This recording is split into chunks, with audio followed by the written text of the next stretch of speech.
వేసవకాలంలోని మనకు మామిడికాయలతో పాటు జీడి పిక్కలు కూడా బాగా స్పెషల్ అండి. చాలామందికి తెలుసో తెలియదో కానీ ఇది విలేజ్లో బాగా దొరుకుతాయి. ఇప్పుడు ఆ జీడి పిక్కలకు పైన జీడి మామిడి పళ్ళలాగా పచ్చి ఉన్నాయి చూడండి, వాటి ద్వారానే మనకి జీడి మామిడి పళ్ళు కూడా వస్తాయండి.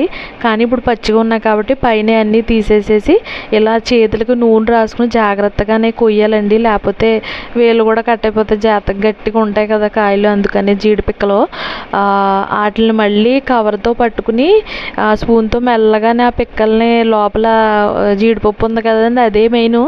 అది తీయడానికి మనకి ఇంత ప్రాసెస్ మాట. కానీ అవి క్లీన్ చేసి కూరలో వేసుకొని తింటే ఉంటుందండి, సూపర్ ఉంటుంది. కానీ తీయడమే పెద్ద ప్రాసెస్, తినడం అయితే చాలా బాగుంటుంది. కానీ ఇది మాత్రం జాగ్రత్తగానే నూనె అన్నీ చేతులకు బాగా రాసుకుని ఆ తర్వాతే తీయాలని, లేకపోతే మచ్చలన్నీ వచ్చేస్తే చాలా చిరాగ్గా అయిపోతాయి చేతులకి. అందుకనేసి ఇప్పుడు ఈ పప్పులన్నీ తీసాం కదండి, జాగ్రత్తగానే మళ్ళీ వేడి నీళ్ళలోని బాగా మరిగిన నీళ్ళల్లో ఆ పప్పులన్నీ వేసేసేసి మెల్లగా, అప్పుడు తొక్కలు మనకి ఈజీగా వస్తాయండి వేడి నీళ్ళలో వేయడం వల్ల.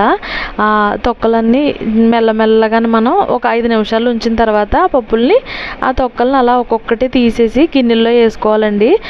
అప్పుడు మాట మనకు ఆ పప్పు వస్తుంది అసలైంది. ఆ పప్పును మళ్ళీ కడిగి చికెన్లో కానీ మటన్లో కానీ మళ్ళీ మామిడికాయ జీడిపప్పు కూర ఉంటుంది కదా, అది కూడా చేసుకుంటే అబ్బా సూపర్ ఉంటుందండి, చాలా కమ్మగా ఉంటుంది. కానీ తీసేవాళ్ళకి మాత్రం చాలా చుక్కలు కనబడతాయండి నిజంగానే. కానీ టేస్ట్ అదుర్స్ మాట. ఇదండి వాళ్ళ వీడియో. ప్లీజ్ లైక్ చేసి షేర్ చేసి సబ్స్క్రైబ్ చేసుకోండి.